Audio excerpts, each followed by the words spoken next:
우리 인사하겠습니다. 교회를 아름답게 세워갑시다. 교회를 아름답게 세워갑시다. 무대가 이 베들레헴으로 완전히 옮겨졌습니다. 자, 이제 무엇보다 추수기에 들어선 것입니다. 봄이 왔습니다. 보리 추수는 봄에 했습니다. 실제적으로 인생에 봄이 찾아왔습니다. 이 봄은 왔지만 나오미의 인생은 아직 봄을 경험하지는 못했습니다. 그녀는 돌아오자마자 사람들의 따가운 시선을 경험하게 되었습니다. 그래서 나를 나오미라 하지 마라, 마라라 해라. 쓰디쓴 인생의 맛을 보고 있는 그녀에게 과연 달콤한 나오미라고 하는 즐거움, 기쁨이 과연 찾아올 수 있을까라는 것입니다. 자, 여러분 1절에 새로운 인물이 등장하죠. 누구입니까? 보아스입니다. 오래간만에 남자가 등장합니다. 계속 여자 이야기였는데 남자가 등장합니다. 보아스의 이름의 뜻은 그 안에 힘이 있다라는 뜻입니다. 그 안에 힘이 있다. 그는 나오미의 남편 엘리멜렉의 친족으로 유력한 자라 이렇게 소개하고 있습니다. 보아스의 소개에 대한 두 가지가 눈에 띄는데, 첫 번째는 그가 나오미의 남편 엘리멜렉의 친족이고, 그리고 두 번째는 유력자라는 것입니다. 자, 여러분, 우선 이 엘리멜렉의 친족이라는 말에는 이 혈통을 강조하고 있는 것입니다. 룻기서는 혈통 계보를 매우 중요하게 여깁니다. 룻기의 마지막은 혈통 계보로 마무리합니다. 성경은 족보를 강조합니다. 예수님도 마태복음에 보면 족보로 시작되죠. 혈통이 이어져 가는 것에 관심이 있습니다. 어디에서 시작되었고 어디로 가고 있는지, 이 혈통이 이어져 가고 있는 것이 구원의 역사입니다. 굉장히 중요하기 때문에 보아스의 남편 엘리멜렉의 친족 보아스라는 것입니다. 자, 그 다음에 중요한 것은 유력자라는 말입니다. 여기 유력자라는 말의 뜻은 아주 힘이 있는 부호라는 뜻입니다. 자, 그는 부자이면서 존경받는 영향력을 가진 사람이다라는 것이 이 유력자 안에 포함되어 있는 뜻입니다. 그러니까 이 보아스는 이 성공만 한 것이 아니고 굉장히 고매한 인격까지 갖춘 사람이었다는 것입니다. 참 멋있는 사람입니다.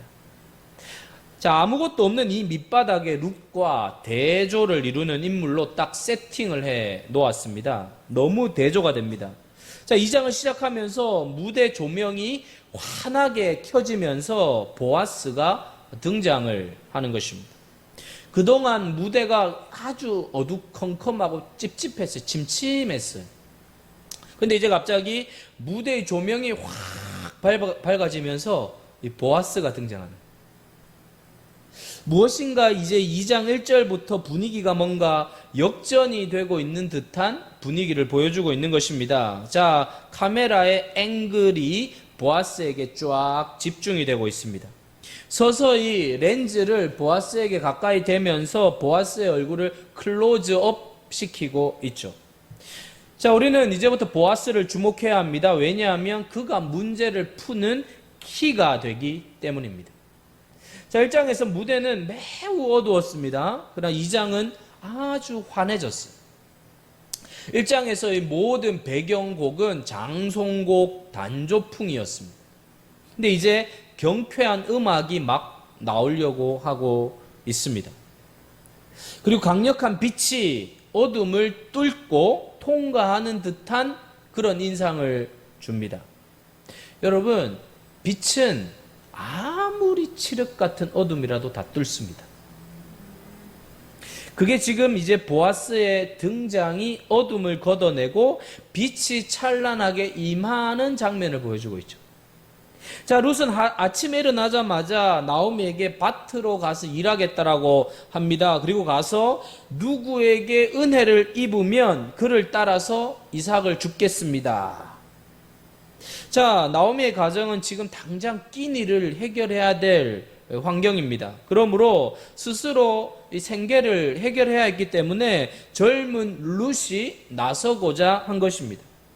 자, 여러분 3절을 한번 같이 읽어보겠습니다. 3절 시작. 룻이 가서 베는 자를 따라 밭에서 이삭을 줍는데 우연히 엘리멜렉의 친족 보아스에게 속한 밭에 이르렀더라. 자, 당시 밭의 주인들은 추수를 할 때 추수를 다 하면 안 됩니다. 추수를 하고 어느 정도 남겨 놓아야 합니다. 법적으로 정해 놓았어요. 그 추수 이삭을 남겨두어서 과부나 객이나 고아들이 그 남겨둔 곡식들을 거둘 수 있도록 법적으로 정해 놓았어요. 자, 가난한 자들을 향한 하나님의 배려입니다. 자, 룻이 그 이삭을 주우러 간 것입니다. 객이고 과부였기 때문에 그렇게 한 것입니다. 그래서 동네로 가서 한 밭을 선택해서 가게 되었는데 룻이 들어간 밭이 보아스의 밭이었다.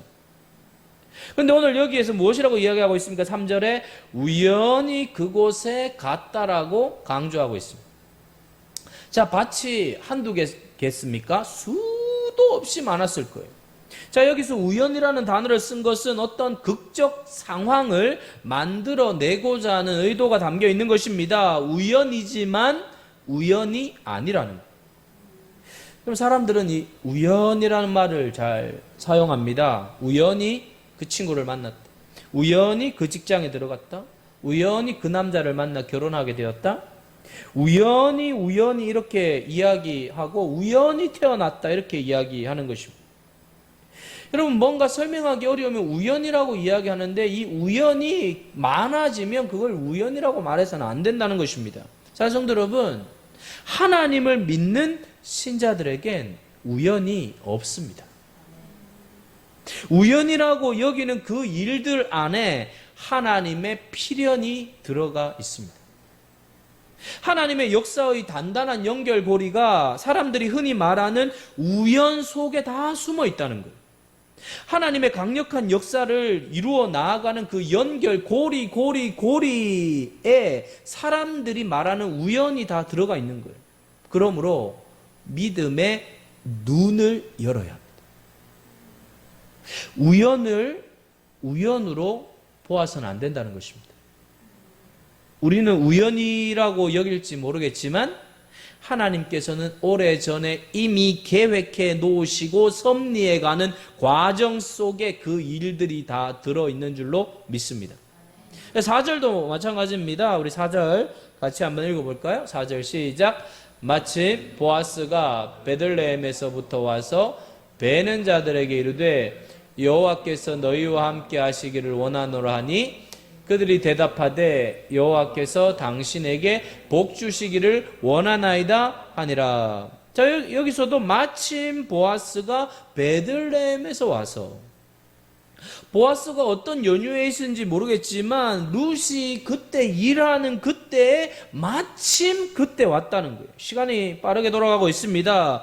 룻이 우연히 들른 밭에 보아스가 마침 왔다는 거예요. 그러니까 이것은 무엇이냐 하면 하나님의 기획에 의해서 하나님께서 의도를 가지고 만들어가고 있는 사건이라는 것입니다. 영화로 치면 이 화면이 작지만 카메라가 룻과 보아스를 집어넣으려고 하는 것입니다. 룻은 우연히 그 밭에 갔다고 생각했지만 하나님이 그 안으로 두 사람을 밀어 넣으시는 장면. 그게 우연과 마침의 만남이에요. 그러니까 감독이 같은 화면에 두 사람을 집어넣기 위해서 기획하고 메가폰을 들고 이제 레이디 하는 장면. 룻이 보아스의 밭에 들어간 것은 결코 우연이 아니라는 것입니다. 처음에 집을 나서서 어느 밭으로 가야 할지 망설였을 것입니다. 밭이 많기 때문이죠. 근데 그녀는 그 중에 어떤 형태로든 한 밭을 선택했습니다. 그러나 그 선택도 우연이 아니라는 것입니다. 그러니까 이 본문을 읽어보면서 우리가 부연 설명을 하지 않아도 금방 알아차릴 수 있는 것은 무엇입니까? 하나님이 무엇인가를 하고 있다는 것을 느껴야 돼요. 이게 중요합니다. 우리의 삶에도 그런 것을 경험할 때가 많습니다. 하나님이 이렇게 이런 일을, 이런 역사를, 그 사람을, 여러분 이게 보면요, 하나님이 그냥 가만히 계시는 것처럼 느껴질 때가 있어요. 근데 그렇지 않다는 거예요. 하나님은 지금 이 코로나 상황에서도 매우 능동적이고 적극적으로 하나님의 일을 하고 계시는 줄 믿습니다. 룻기서를 끌고 가는 분이 누구신가? 하나님이시라는 거예요. 그래서 룻기서를 통하여 놓치지 말아야 하는 것은, 하나님은 지금 룻의 이야기를 하시려고 하는 게 아닙니다. 하나님은 당신의 이야기를 써가고 계세요. 당신의 이야기에 룻을 집어넣고 보아스를 집어넣는 것입니다. 그러면 그것이 구원이 되고 룻과 보아스에게는 그것이 기적이 되는 것입니다. 우리의 삶의 핵심은 하나님의 이야기 안으로 우리가 들어가는 것입니다. 구원이란 무엇이냐? 하나님의 이야기에 내 인생이 엮이는 것을 구원이라고 하는 것입니다. 그러면 내 인생의 스토리는 그분의 이야기가 되는 것입니다. 내 인생이 내 것이 아니에요. 나의 이야기가 아니에요. 그분의 이야기로 바뀌는 것입니다. 내 삶은 그분의 사건이 되는 것입니다. 여러분, 그때 놀라운 역사가 일어나는 줄 믿습니다. 구원이란 하나님의 이야기 안으로 내가 들어가는 거예요. 이미 여러분들은 하나님의 이야기 안으로 다 들어오신 줄로 믿습니다. 그러면 그분이 우리의 이야기를 써 가실 것입니다. 그 이야기를 따라가다 보면 내 이야기가 아니라 하나님의 이야기가 된다는 것입니다. 여러분들의 표정 보니까 별로 놀라운 표정이 하나도 없는데 저는 너무 감동. 내 이야기가 아니구나. 하나님의 이야기가 지금 써져 가고 있는구나. 여러분, 이걸 발견하면 어떻게 됩니까? 든든해져요. 든든해집니다. 하나님께서 당신의 이야기를 저와 여러분을 통해 써가고 계시다는 거예요. 하나님께서는 우리의 삶 가운데 어떤 일이라도 하나님의 이야기는 반드시 완성된다는 거예요.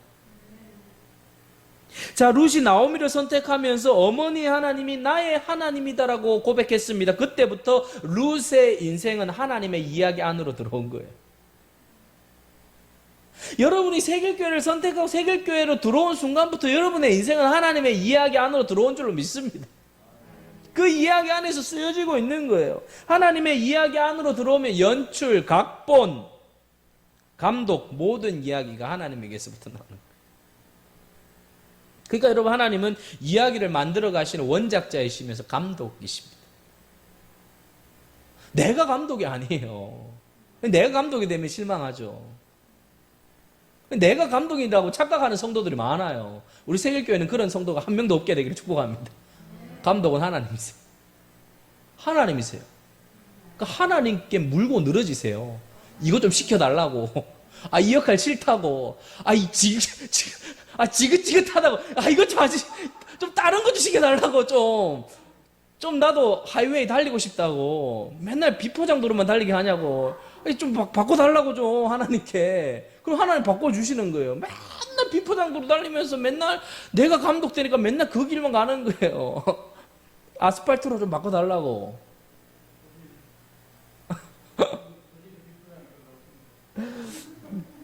자, 룻이 보아스의 밭에 우연히 들어간 게 아니라는 거예요. 보아스 역시 우연히 룻의 일하는 현장으로 그 시간에 온 것이 아니라는 거예요. 여러분, 우리의 삶을요, 우리가 조작한다고 되지 않아요. 하나님은 가장 기가 막힌 방법으로 당신의 이야기를 만들어 가십니다. 우연히는 인간의 관점이고 모든 것은 하나님의 작정하심 가운데에서 되어지고 있는 줄로 믿습니다. 그러므로 사랑하는 성도 여러분, 우리는 하나님의 섭리를 잘 이해해야 돼요. 섭리. 신앙생활을 잘하는 길, 인생을 잘 살아가는 길이 무엇이냐? 하나님이 일하시는 스타일을 배워야 되는 거예요. 룻과 보아스의 절묘한 마주침을 룻이 의도적으로 만들었을까요? 이 기구한 운명을 한번 바꿔봐야 되겠어.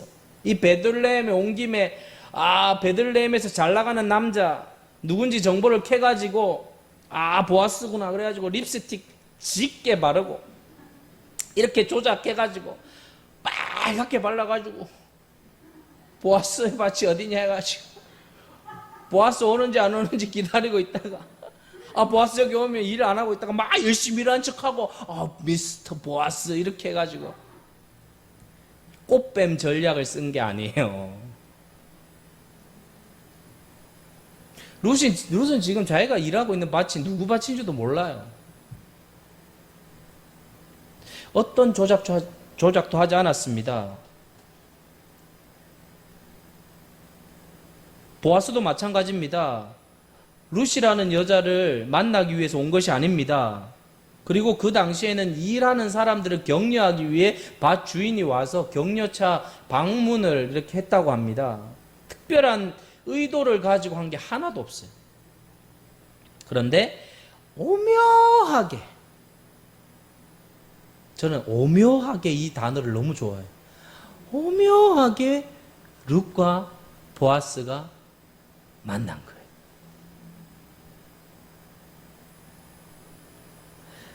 여러분, 우리가 우리의 인생의 계획을 세운다고 우리 계획대로 다 돌아갑니까? 아니죠. 물론 여러분, 그렇다고 해서 하나님이 다 한다고 하니까 계획도 세우지 않고 아무렇게나 살아라 이런 얘기는 아닙니다. 계획도 세워야 합니다. 우리 삶에 충실해야죠. 그러나 중요한 것은 모든 것이 감추어진 배후에 역사하는 분이 누구시냐? 하나님이십니다. 결정적인 것은 우리가 하는 게 아니고 하나님이 하세요. 여러분, 저는 그 훈련을 계속 하는 거예요. 그리고 여러분, 성도들도 마찬가지로 그 훈련을 잘 하도록 만드는 게 목회예요. 하나님이 하신다라는 것이 자꾸 그 생각할 수 있도록 만드는 게 아주 잘하는 거예요. 그 성도가 하나님이 하신다는 것을 확신을 가지고, 하나님이 하신다는 것을 믿음을 가지고, 하나님이 하신다는 그 강렬한 열정을 가지고 살면요, 되는 거예요. 여러분, 이 사실을 알면 힘을 쫙 빼고 살아도 돼요. 내가 너무 막 하려고 하지 않습니다. 편안하게 맡길 수가 있어요.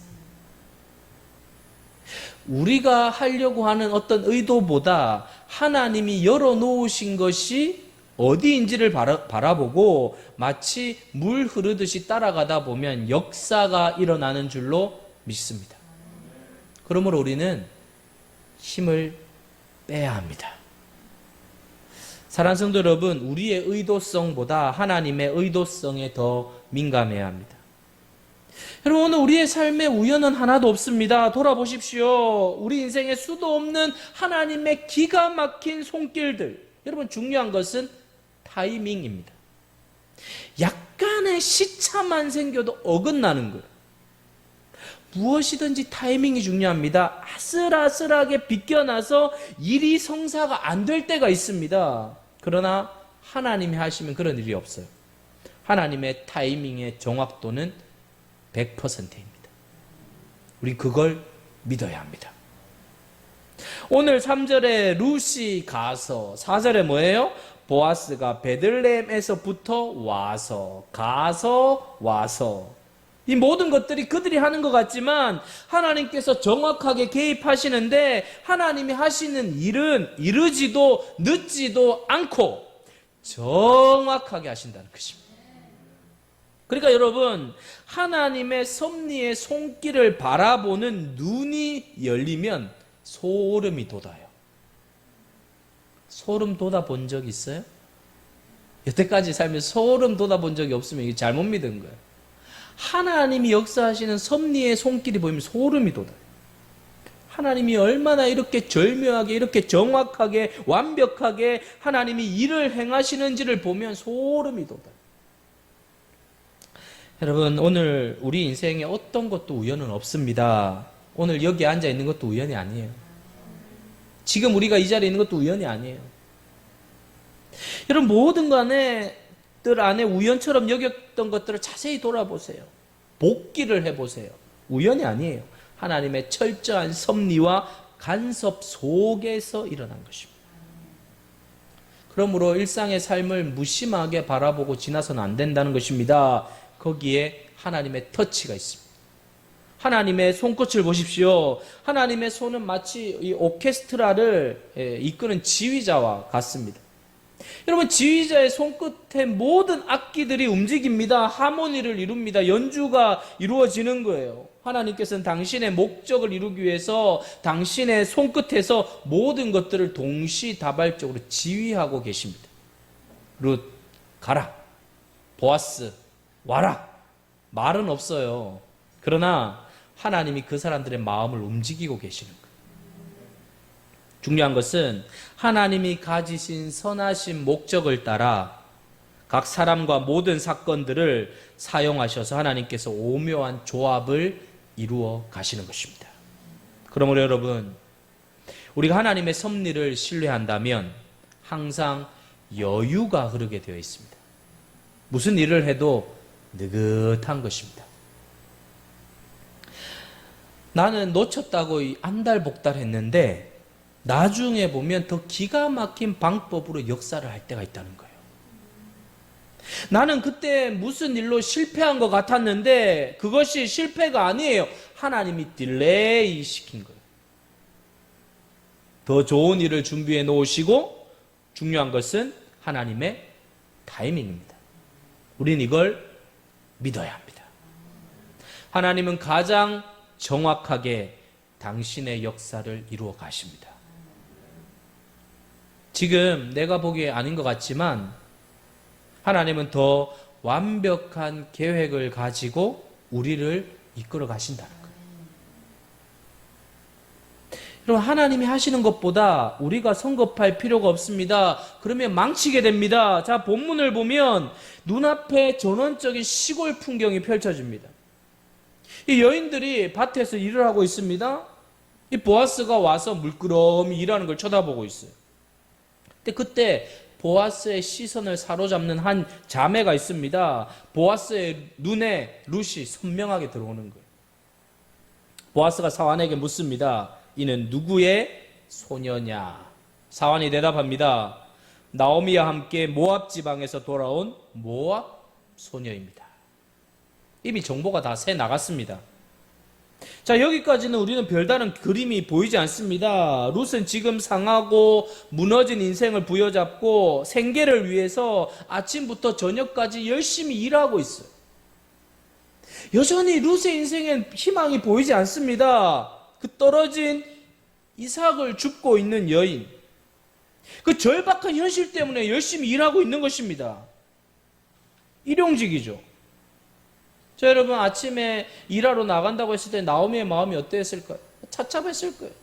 그 일하러 나가는 룻의 마음은 어땠을까요? 아무것도 보이지 않잖아요. 아무것도 보이지 않는 지루한 삶의 일상 가운데 서서히 다가오는 하나님의 손길이 있습니다. 보아스가 일하는 사람 중에서 룻을 보고 이는 누구의 소녀냐? 여러분, 저는 보아스가 이는 누구의 소녀냐 이러는데 제 가슴이 막 뛰어요. 보아스의 눈에 룻이 막 쫙 들어오는 거죠. 누구의 소녀냐 주목하는 거예요, 보아스가. 여러분, 수천 년 전에 보아스라는 사람이 룻을 보고 사환에게 던진 질문인데 제 가슴이 막 뛰어요. 가슴만 뛰는 게 아니에요. 눈물이 막 울컥해요. 단순히 이건 보아스가 룻에 대해서 궁금해서 물은 것이 아니라 어쩌면 이 장면은 하나님이 룻을 어둠의 운명의 늪에서 건져내시는 하나님의 관심이 시작된 것입니다. 이는 누구의 소녀냐? 하나님은 하나님의 백성을 반드시 찾아내십니다. 보아스의 관심이 아니에요. 하나님의 관심이죠. 보아스를 통하여 그 여인의 인생을 이제 끄집어내겠다는 거예요. 건져내겠다는 거예요. 보아스가 그냥 물은 게 아니에요. 룻의 인생을 건져내겠다는 하나님의 신호탄이에요. 보라, 이제 내가 룻의 인생을 끄집어내겠다. 내가 룻의 인생에 관여하겠다. 내가 사랑하는 딸 룻이 있다. 이 룻을 통하여 내 뜻을 펼치겠다. 룻을 주목해라. 이 복덩어리 룻을 보아라. 라고 하면서 신호탄을 쏘는 거예요. 여러분, 보아스의 눈에 쌍안경을 하나님이 갖다 댔는지 모르겠어요. 쌍안경 갖다 대니까 룻이 막 이렇게 커 보이는 거예요. 착시 현상을 일으키는 거예요. 룻이 너무 이쁘게 보이는 거예요. 여러분, 콩깍지 씌웠다 그러잖아요. 한 번도 안 씌워보셨어요? 콩깍지 한번 씌우면 이게 아닌데 이쁘잖아요. 콩깍지 씌우면. 하나님이 역사하고 계시는 것입니다. 우연히 고개를 돌렸는데 그게 보인다면 그건 우연이 아니에요. 필연입니다. 역사가 있는 거예요. 우연히 하나님의 말씀을 들었는데 그 말씀이 비수처럼 꽂혔다면 그거는 우연의 말씀이 아니에요. 지금 나에게 역사하고 있는, 작동하고 있는 능력의 말씀인 줄로 믿습니다. 우연히와 마침 사이에 하나님의 손길은 매우 빨라집니다. 하나님의 손길은 빠르면서도 정확하고 빠르면서도 완벽합니다. 자, 하나님은 룻과 보아스를 엮어가기를 시작합니다.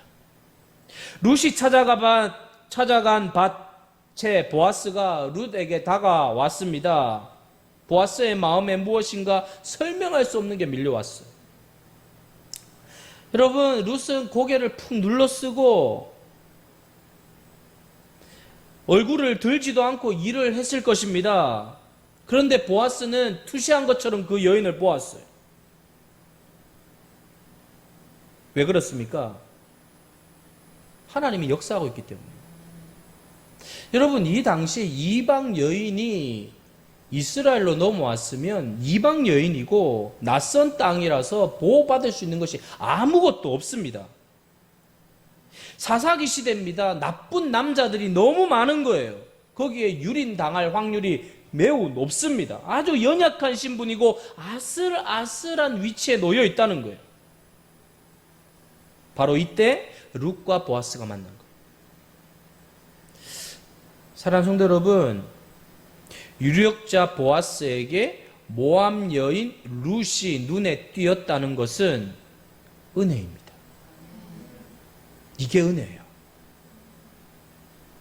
보아스의 눈에 룻이 들어오는 거예요. 이게 은혜예요. 여기에서 이제 사건이 벌어지죠. 사랑하는 성도 여러분, 우리가 하나님의 눈에 띄는 것이 은혜입니다. 그것이 역전이에요. 우리 인생이 언제 바뀝니까? 하나님의 시선에 붙들릴 때 인생이 새로워져요. 달라지는 것입니다. 보아스의 눈에 룻이 띄었을 때부터 룻의 인생은 이제 달라지기 시작하는 거예요. 여러분, 신기한 건 이 땅에 70억 엄청난 많은 사람들이 있어도 하나님은 하나님의 백성들을 보셔요. 하나님은 하나님의 마음에 합한 자를 놓치지를 않습니다. 중요한 건 뭐예요? 내가 하나님 마음에 합한 자가 되는 거예요. 모세가 아무리 미디안 광야에 40년 동안 꽁꽁 숨어가지고 양 똥만 치고 있어도 하나님은 그를 불러내세요. 어떻게 불러내요? 그냥 떨기나무를 불태우면 타야 되는데 안 타요. 떨기나무가 불이 붙었는데 타야 되는데 안 타요. 그래서 모세가 와서 보도록 하면서 그 임재 앞에 사로잡히도록 만들어서 완전히 붙들어서 다시 끄집어내잖아요. 여러분, 요셉이요, 감옥에 처박혀요. 끝난 거예요. 근데 하나님이 요셉을 찾아오셔요. 건져내셔요. 이렇게 생각하면 돼요. 하나님이 주목하셨으면 게임 셋이에요. 내가 어떻게 하려고 할 필요 없어요. 가만히 내 할 일 하면 하나님이 세워주셔요. 높여주셔요. 끄집어내주셔요. 무슨 말입니까? 하나님의 주권, 하나님의 손안에 있다는 거. 중요한 건 뭐예요? 내가 하나님의 눈에 사로잡히는 거예요. 여러분, 하나님은 눈이 삐신 분이 아니에요. 사람은요, 눈이 삘 수가 있어요. 괜찮다고 했는데 뒤통수 맞고 막 그런 경우도 있어요. 그런 경우 없으신 것 같아요. 여러분 보니까 괜찮은데 뒤통수. 근데 하나님은 그러지 않아요. 하나님은 여러분 복이 뭐예요? 만남이에요. 만남. 좋은 사람을 만나. 여러분, 만남을 통해 복이 들어와요. 그래서 가장 인생에 있어서 저는 가장 최고의 복이 뭐냐라고 말하라 그러면 저는 만남의 복이라고 이야기해요. 만남의 복만큼 최고의 축복은 없어요. 여러분 2절 한번 읽어볼까요? 2절 시작. 모압 여인 룻이 나오미에게 이르건대 원하건대 내가 밭으로 가서 내가 누구에게 은혜를 입으면 그를 따라서 이삭을 주겠나이다 하니 나오미가 그에게 이르되 내 따라 갈지어다 하매 아무것도 없어요. 그런데 룻이 하는 말이 내가 누구에게 은혜를 입으면 그 누구에게가 누구의 보아스를 만난 게 은혜예요. 사랑하는 성도 여러분, 하나님의 사랑과 은혜도 사람을 통해 주어지는 거예요. 룻의 인생에 다가온 보아스는 하나님의 특별한 은혜라는 것입니다. 만남이 인생의 역전을 만드는 것입니다. 사랑하는 성도 여러분, 여러분들의 삶에 만남의 축복이 있게 되기를 축복합니다. 사랑하는 성도 여러분, 무엇보다 우리 인생의 가장 위대한 만남은 무엇입니까? 예수 그리스도의 만남입니다. 그것보다 더 큰 은혜가 어디 있습니까? 그리고 예수 그리스도를 믿는 사람을 통하여서 우리가 그 만남을 통해 우리의 운명이 바뀌는 거예요. 사랑하는 성도 여러분, 룻이 보아스를 만난 건 거대한 역전입니다. 룻과 보아스는 엄청난 간격이 있어요.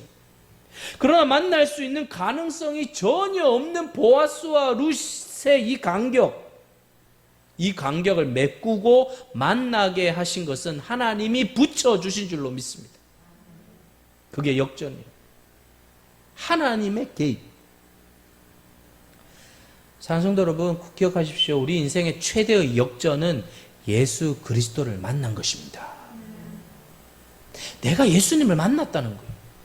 근데 여러분, 신앙생활을 하면서 내가 예수님을 만났는데 예수님을 만난 것을 잃어버리고 살아가는 사람들이 너무 많다는 거예요. 매 순간 매번 예배할 때마다 교회 올 때마다 내 삶의 중심에 예수 그리스도가 놓여 있어야 되고 예수님이 나의 인생에 드라이브를 하시고 이끄신다는 것을 믿고 언제나 예수님을 붙들고 살아야 될 줄을 믿습니다. 그리스도가 전부라는 거예요. 여러분, 룻이 보아스를 만나 바닥난 인생이 변화되었다면 내가 창조주 예수님을 만났다면 어떻게 되겠습니까? 안 달라지는 게 이상한 거지. 안 바뀌는 게 이상한 것이지. 사실 여러분, 우리가 받지 못하면 구하지 아니하였다. 의외로 구하지 않는 사람들이 너무 많은 거예요. 신세 한탄하는 사람들이 많다는 거예요. 구하지 않고. 여러분, 신세 한탄과 기도는 다릅니다. 신세 한탄으로 끝나요. 근데 기도는 하나님의 역사를 일으키는 것입니다. 섭리가 있다. 하나님의 섭리. 하나님의 플랜이 있고 계획이 있습니다. 오늘 이 밤에도 하나님의 섭리를 믿으시기를 바랍니다. 하나님의 계획을 믿으시기를 바랍니다. 예수 그리스도의 십자가의 은혜를 붙드시기를 바랍니다. 힘들어도 어려워도 내가 예수님을 만났기 때문에 내 인생은 회복되고 내 인생은 변화되고 내 인생은 치유되고 룻이 보아스를 만나서 인생이 바뀌었다면 내가 예수님을 만났기 때문에 내 인생은 새로워지고 변화되고 치유가 일어나고 새로워질 수 있음을 믿습니다. 그 감격을 가지고 오늘 하루도 오늘 이 밤에도 주님 앞으로 나아가서 기도의 능력을 체험하는 밤 되시기를 주의 이름으로 축복드립니다. 기도하겠습니다.